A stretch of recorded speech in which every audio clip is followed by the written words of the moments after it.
Radiatul Jannah dengan NIM 2210207033. Saya dari kelas 5B BKPI YN Kerinci.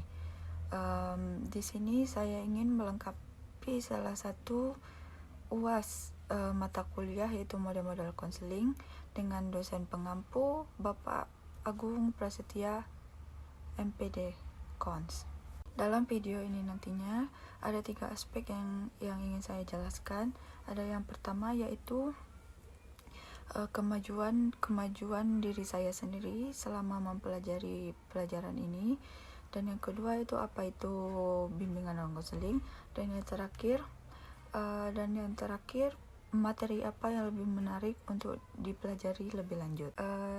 Saya akan menjelaskan yang pertama tentang kemajuan diri saya sendiri selama pelajaran model-model konseling, yang mana selama pelajaran saya sudah mempelajari tentang Ibnu Sina, Buya Hamka, Muhammad Iqbal, Ibnu Arabi, Ibnu Zaid, dan Al-Attas. Sebenarnya banyak hal-hal baru yang saya dapatkan dari pembelajaran filsafat ini. Ternyata pembelajaran filsafat ini sangat menarik untuk dipelajari. Mungkin ada sedikit-sedikit bosan ya, tapi menarik. Apalagi yang saya dapatkan dari pembelajaran ini, yaitu sebelumnya saya tidak suka untuk berdiskusi, tapi setelah mengikuti pelajaran ini saya lebih suka untuk berdiskusi dalam maupun di luar kelas sama teman-teman yang di luar juga.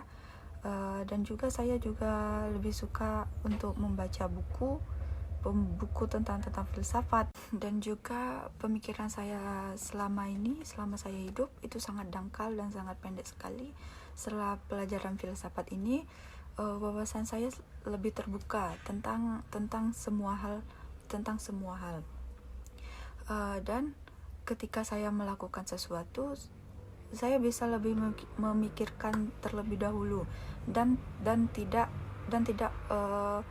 langsung untuk berbuat demikian. Ada konsep insan kamil menurut Buya Hamka. Tandanya kalau kita berakal, sebelum melakukan sesuatu kita harus mengukur dan menimbang terlebih dahulu. Nah, itulah yang menjadikan saya dan perolehan diri saya untuk melakukan sesuatu itu harus memikir terlebih dahulu. Oke, yang kedua yaitu pembelajaran yang menarik untuk dilanjutkan menurut saya itu tentang Ibnu Sina. Karena kemarin bagi saya belum mendapatkan apa itu pendidikan tentang Ibnu Sina, dan juga konsep insan kamil menurut Ibnu Sina. Itu bagi saya karena secara garis besar konsep tentang yang ruh, jiwa, daya itu saya bisa memahami, tapi secara mendalam saya belum mendapatkannya. Dan yang ketiga, apa itu BK menurut saya pribadi.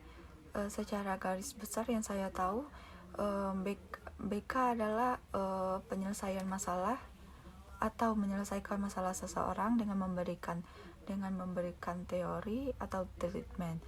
Dan ternyata BK bukan hanya itu, tapi BK mengajarkan kita bagaimana cara memahami seseorang dan bagaimana cara kita berada di posisi orang tersebut.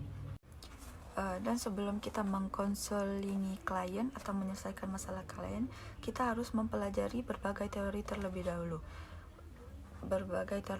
dahulu agar kita tidak salah memberikan teori terhadap masalah klien. Dan juga sebelum menyelesaikan masalah kita harus dan juga sebelum mengkonselingi seseorang kita harus membina hubungan kita dengan klien terlebih dahulu.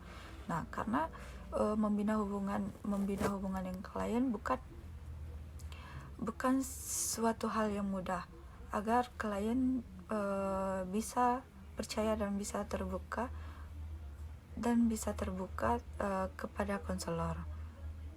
Mungkin itu saja yang bisa saya jelaskan. Mohon maaf jika terdapat banyak kekurangan. Mohon maaf. Saya tutup. Wabillahi taufiq wal hidayah. Wassalamualaikum warahmatullahi wabarakatuh.